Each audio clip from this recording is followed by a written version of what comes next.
tah urang mah kada sampurna naon perubahan akhlak.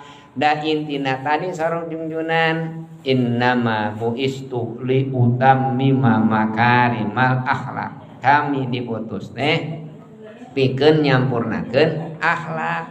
Allah nuikeun niatan innaka la ala khuluqin azim, pastina anjeun teh Muhammad dagaduhan akhlak anu agung. Berarti Kangjeng Rasul teh akhlak anu agung nu kudu diturutan ku urang sadayana. Digambarkeun ku ajengan teh akhlak ka Gusti Allah.